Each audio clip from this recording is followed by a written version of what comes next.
Welcome to Strip Cover Lit, where we squeeze the bigger picture out of literature. I'm Adrian Fort. And I'm Dalton Gentry. And we're here for the fourth in a 5-part series as we cruise down the Camino Real. Camino Real. This is 10 blocks. Camino. I don't know, I figured I'd mix it up. Like, we butchered it enough now. That's like the Camino Real, but there's no hair. Camino. So this is 10 blocks on the Camino Real. A little bit different. A little bit the same. So this is basically, it's just billed as 10 blocks on the Camino Real, a fantasy.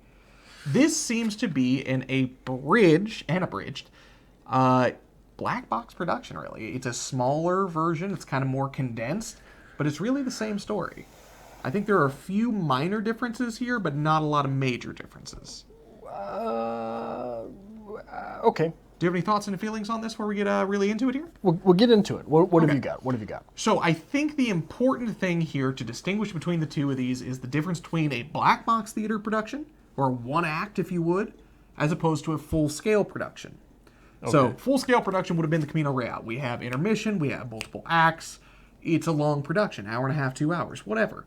Black box, a little more intimate, a little more zoomed in. I can't talk, leave me alone. A little more zoomed in. A little more intimate. A little more intimate. And got your shorter. Got your St. Joe twang coming out. It's rough right now. The more tired I get, the worse I get. Yeah, you spent some time on the Camino Real of St. Joe this week. I've been living the Camino Real of St. Joe this week. It is awful. But anyway, you did a St. Joe Avenue? St. Joe Avenue. Yeah. It's called the Avenue. Yeah. You did a black box. It's called the Avenue because there ain't a saint on it. You've done black box, correct? I have. Okay.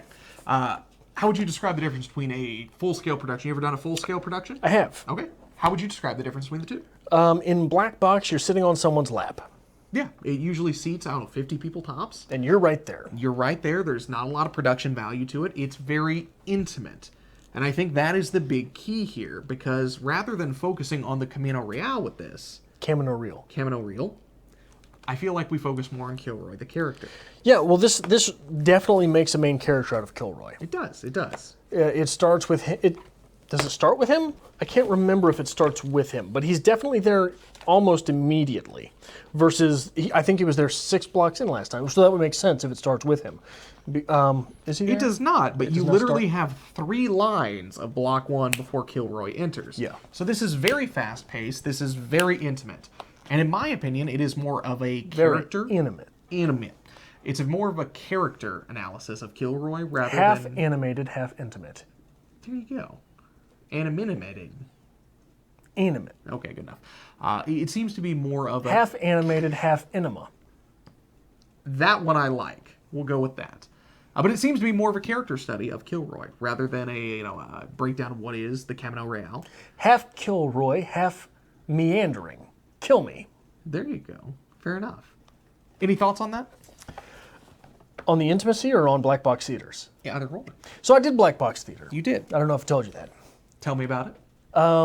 It was a 3-act black box theater play, and it took place over 3 stages of a person's life. I was one of those people, so it included 2 costume changes. Okay. I don't know why I had to think so hard about that. That was very easy math. Numbers are hard. And it was black box theater, which means that it was just in the hallway of the college, right? Essentially. So I had to start the play, go out, change clothes in the hallway, go back, go out, change clothes in the hallway, go back. And basically you're naked in the hallway of a college. But it was, they were all at night, so there was no classes going on, anything like that. You're in your underwear in the hallway. And we practiced it for like 3 weeks. And then I get there, and on the night of the play, there was 3 nights for the play. And the first night, we didn't have our, what's it called, the director, the person who helps the director? The assistant director? The assistant director wasn't there. And she was not there for I assume that she was directing her own thing, you know what I mean? Okay. So she was there the final 2 nights to help us with costume changes. I was the only person in mind with costume change. So I'd go out and change the hallway. Turns out, I learned this later, she was not the assistant director. She was just a girl who wanted to see me in my underwear. Oh, well, would you look at Yeah, that? Mormons. Yeah. Mormons. Anyway, It's only slightly concerning that, after you've rehearsed and done all this, you don't know who the assistant director is, but that's fine. hey, Either that or she had some crazy good long game. college was rough. College was rough. But we talked about this being a little more intimate. In a black box theater setting, I'd say 50 people's a pretty big audience for a black box. You are literally right in front of the characters. And I think that intimacy is really highlighted in the lifting of the veil scene. In this shortened version, I don't know if it was the brevity or the wording, but that lifting of the veil scene seemed far more sexual, far more intimate in this little bit. So you get more of a zoomed in perspective on these characters. You get to see things a lot closer and a lot faster. Does that make sense? It does. But the scenes in this way all felt to be caricatures Okay. of their previous selves. Fair. And the reason I say that, how often during the initial 16 blocks of the Camino Real do you remember a character laughing? I don't. How often during the 10 blocks of the Camino Real do you remember a character laughing? Considerably more. I guarantee you, well, open to the first page where there's no dialogue. Ha-ha. Ha-ha. Ha-ha. Ha ha ha. So, again, And this is scene 2. This is block 2. block 2. Again, it doesn't seem to be a focus on the Camino Real. That seemed to be the focus of the original play. What is going on this little street, how this street is breaking people down, and what that represents. It was the curse of the place. The curse of the place. That's a good way of putting it. This seems to be more character's response. It seems to be Kilroy's story. Okay. And it seems so. If the 16 blocks of the Camino Real seem to be the story of the place and how it swallowed people. That place being a stage of life. That stage of life being the stage of life where you decide, you know what? These dreams, not worth it. I'll just work in a gas station That's fair. on the avenue. On the avenue. Versus the 10 blocks on the Camino Real, which seems to be Kilroy's story. Kilroy's story being the transcendence of the man willing to sacrifice versus the consumption of the man willing to let go. Okay. Does that make sense? It does. It does.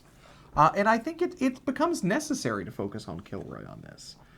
Because of the brevity. Because of the brevity. And now this is going to get weird in between what is writing, what is theater here. In standard written literature, we can talk about maybe a novel, short story, piece of poetry. You can accomplish a lot of things in few words of poetry. But this is a production. A lot of our dialogue is lost here because we have to cut it. A lot of what's going on in the Camino Real is lost because we have to cut it. Most characters are cut. Most characters are cut. I think Don Quixote just becomes guitar player. It's not true. But go on with your point. Anyway, however, it becomes necessary that we focus on one thing here because we can tell the story of Kilroy in a 30-minute production. Can we tell the story of the Camino Real? Maybe not. So it becomes necessary to focus on minor things. However, once that text is more zoomed in and we're looking at it from a literary standpoint, I started picking up on things that I wasn't noticing in the full play. Such as? So we get the scene where he is referred to as America's son constantly. Do you remember that? Yeah. America's son. America's son. A lot of political things going on with that there. We could make a lot of arguments for that because this is basically a stranger in a strange land, if you will. America's son, what does that mean? We also get that lifting of the veil scene. We mentioned that earlier. Kilroy's heart of gold has absolutely no value until his death. So we could talk a little bit about internal value versus something with monetary value like a boxing glove. You might have a heart of gold, if you will, but it's absolutely worthless until you're dead and people actually remember it. Because up until that point, it's nothing. Yeah. So you do get some interesting things going on here with that brevity. With those cuts, you can focus on little things like that when you're not trying to figure out what's going on in the Camino Real. Where else are you going with that? I'm Is just that- is talking that- more is that about the the whole focus point? of what's going on here. Yes. We'll go on with. Carry on. Again, I think this is a more zoomed in look at Kilroy himself, a more zoomed in look on the relationship he develops, as opposed to this broad, what is the Camino Real and how are we ever going to escape this? We lose all those questions about Camino Real and we are focusing simply on Kilroy. And honestly, I enjoy Kilroy's story better.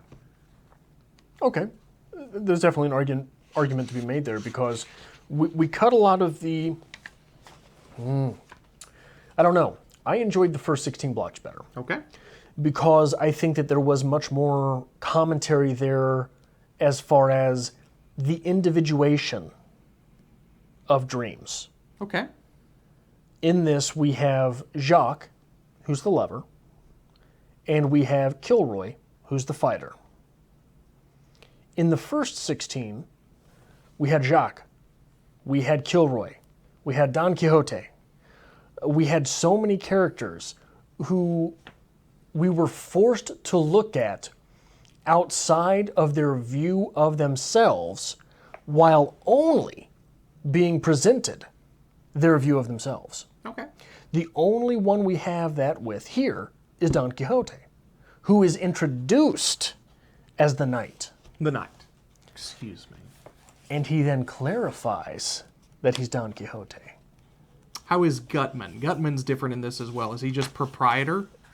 Yeah, I believe so, yeah. Well, we get his name in the... But it's not given to us immediately. No. We just know he's the proprietor. I don't think he's ever introduced to us in that way. Okay. But we have his name in the... because this is theater, we have his name in the dialogue. Fair enough.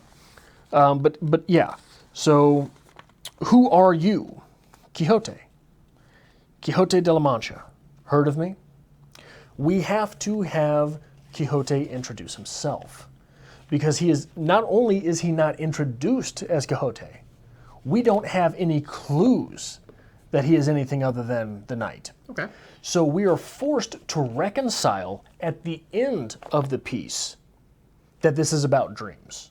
Okay. Versus being introduced to the piece with Don Quixote. Okay. Does that make sense? It does. It does. And I will grant you that in the first 16 blocks, there's a lot more you can take from just reading this. You can interpret a lot of things from the reading. However, I will again adamantly defend this. This does not work in a live theater production. This does not work. Your audience does not grasp Which one? that. Which one? Both of 16 them? blocks. 16 the blocks. full play. Okay. Does not work. It Does is the 10? the 10 works. The 10 is a more intimate look. You're looking on the focus single perspective narrative. of Kilroy, single narrative. I think you could pull off. It's weird. That's fine. Most black box productions are weird. You can pull off the 10 block black box production. That full scale production, and I will argue this, that is why it's never done. It's damn near impossible.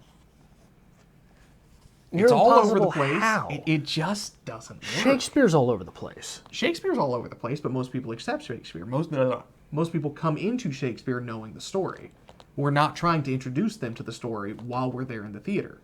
To your average viewer sitting down watching 16 blocks on the Camino Real, the standard play, you are not going to get across to them this is about dreams. If you hit me in the face with that hair, It's coming. It's coming. This is over. I watched it 3 weeks ago. It's fine. You are not going to get it across to people it's about dreams. Most people are just going to sit there and have no idea what's going on. I don't know that. I don't know that's true because I think that your average theater viewer is more in tune with theater than your average movie viewer is in tune with movies. You're going to get Who your goes and exceptions. sees plays? You're people who like plays. People who would know who Don Quixote is. Possibly. I know a lot of people who go to see plays, and when I mention going to see Man of La Mancha, they're like, oh, what's that about? What's Don Quixote? That's why it's Really? the Man of La Mancha. Absolutely so. And here's your other problem here. I went and saw the Book of Mormon a few years back. You familiar with that show? Yes. The best part about going to see the Book of Mormon live is about 10 minutes into it, there's about 100 people over the age of 70 who are just season ticket members who just get up and leave. Yeah. Because they had no idea what they were getting into. Yeah. I do enjoy how you introduced the Book of Mormon, the play, with the Freudian slip of saying going. Going. Going to see the... Going. That's fine. That's fine. That's your average theater viewer. You're going to get a lot of the blue hairs in the audience who are just there because they have season tickets and they're going to see the show. Don't care. They're going to have no idea what's going on and they're going to hate it. But that's a little bit different than this. I don't think so. The Book of Mormon, It's offensive, granted. well, it's offensive and it's titled as something After a religious non-offensive. text. You That's know what I fair. mean? That's So fair. if you're going in to see the Book of Mormon, you think, oh, well, see Joseph Smith's story. This is why, though, your community theaters do the Sound of Music every 3 years. Because that's what people want. They want to know the story. They want a nice, happy little play. Your blue hairs are going to show up to see this and absolutely hate it. They're not going to know what's going on. They're going to be pissed off. It's not think- happy. It's not fun. The blue hairs are the one that have some chance of understanding what this is. I don't think so. Your best bet with the full production of this is the theater kids, like the ones who are studying theater who are actually going to care to go see this. I guarantee you there are more people over the age of 50 than under that would recognize the name Kilroy. I'm just saying. Guarantee you that. Your full-scale production of this flops. Your black box breaks even, maybe. 100%. Okay. I mean, if we could find a live production of this, I would be all about going to sit through it and just seeing how the audience reacts. But it doesn't happen because no one does it. If the full scale fails, tell me why the black box succeeds. Because it's more focused. You have, again, a zoom in on specific character. It is Kilroy's story. It is easier to follow. It's more intimate. It makes sense in a black box setting. Black box plays are notorious for being kind of strange and kind of out there anyway because it's such a small theater and it's very different than your standard production. So people come in expecting the bizarre. This doesn't work in a full-scale production. Your Sound of Music crowd does not care about this. Your black box crowd will give this a chance. Partially, the argument that you're putting forward is that streamlined bizarre makes more sense than fully explained bizarre. Do you think... Even fully explained bizarre, though, I don't think the audience grasps it. I genuinely don't. So do you think that there is just less to have to tolerate in the 10 blocks versus the 16? Possibly. So you think that it is... It's sort of like the opposite. It's sort of like Mortal Kombat. If you don't have to take all the hits of the 16 blocks, you don't lose the round. Is that what you're saying? Your life bar doesn't... Is that what you're saying? It's possible. Well, Because it's I'm just trying absolutely to get I'm trying to get a handle on it because it does not intuitively make sense to me. I'm going to argue again. Your average audience, the average person who's just going to pick up a ticket and go to this show, they're not going to grasp this is about dreams. They're going to be trying to figure out what's going on with Kilroy. Why is he falling in love with this woman? Why is he wandering off with Don Quixote at the end? Why is Don Quixote drinking water and no one else is? Nothing about it will make sense to them. But when they get that intimate, they get that zoomed in look at Kilroy, they come across saying, oh, well, yeah, it was a show about a guy named Kilroy. It was weird. That's an interesting choice as well. I'm telling you, that's how it works. So I've done some directing. I've directed live shows. I would never in my wildest dreams consider doing this. You give me a dream cast of whoever I want, I would never put on a production of this. This will flop in a heartbeat. If you were directing the 16 blocks, would you put water in the fountain? I don't know. I'm asking you to make a decision. Yes. Yes? I want the water to flow at the end. So what you're doing with that is you are insinuating that your audience is full of dreamers as well. You think so? Absolutely, if your audience can see the water. Okay. I think, again, if you're looking at your standard theater audience, because you can't cater to everybody in this. You can't cater to the people who are going to think about this play. You have to think about everybody who's going to be showing up. Mom, dad, and brother of the guy who plays, guard number 2 Right, but will be there. But what you're also doing there, see, Quixote at the beginning of the 16 blocks does not drink from the fountain. Okay. He just goes to sleep. So what you're doing is you're putting it on the audience to ask every time someone says that the fountain is dry, they're going to have to ask, why are they saying that? No one in the audience is going to talk about why it's dry. Beyond, they're just going to think it's a drought or something. No one thinks this deep, I But swear. it's not dry if you decide to put water in the fountain. Then everybody's pissed off because there's water in the fountain. I'm telling you, it does not work in a live production. No, but I'm asking you, because you claim to be the theater expert. Fair. I put water in the fountain. You put water in the fountain. So you're banking on the payoff at the end with Quixote. That moment at the end where Quixote drinks the water, that's when the fountain comes on. Because otherwise, no. Either you can't have it both ways. You have it both ways. You can't have it both ways. It is bone dry the whole way, and when Quixote starts talking about that and he steps over, you solo spot that, and boom, the water flows, baby. That's the coward's way out. That's the only way to make it work. No, that's the coward's way out. Only way to make it work. It's the coward's way out. Just telling you. That's how it works, man. No, you have to do it one of the other ways, because otherwise the symbolism does not pay off. I think you're focusing too hard on the symbolism of one thing here. You are going to be lucky. The symbolism of that one thing is the only symbol in here that actually matters to the audience. Everything else matters to the story. I think you're backwards there. That symbolism matters to the story. The audience isn't going to care whether the water flows or not. Okay, you're arguing too hard for dumb marks. Assume your crowd is full of smart marks. Assume your crowd is full of people who showed up to see the Camino Real. Assume your crowd is full of fans of Tennessee Williams and people that want to see, who's the guy from Night of the Living Dead? Not Night of the Living Dead, the one with the chainsaw.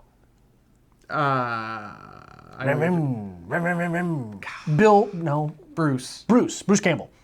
Assume your audience is full of people who want to show up because they want to see your adaptation of this where Bruce Campbell plays Kilroy. Okay. Is Bruce Campbell who plays Kilroy for you? For me, yeah, in my head. So if you have, an Smart educated marks. audience... Smart marks. Do you put water in that fountain or not? Bone dry the entire time. So what you're doing is you're setting up the Emperor's New Clothes, where you're telling your audience they're dumb. Yeah. I think it's more powerful if there's no water in it whatsoever. Don Quixote goes over, puts his cup in, and it's full. Maybe he spills a Well, little you on can't it. do that. Why not? How are you going to get water in the cup? He has the water in the cup going up to it. Okay. You're being a coward. You're being a coward. I'm telling you it's how it works. But anyway. No, you're being a coward. You have to make a choice. You've got smart marks. Bone dry. Then you're making fun of your audience. I'm fine with that. If they're paying to see this show, they deserve it. Jerk. That's fine.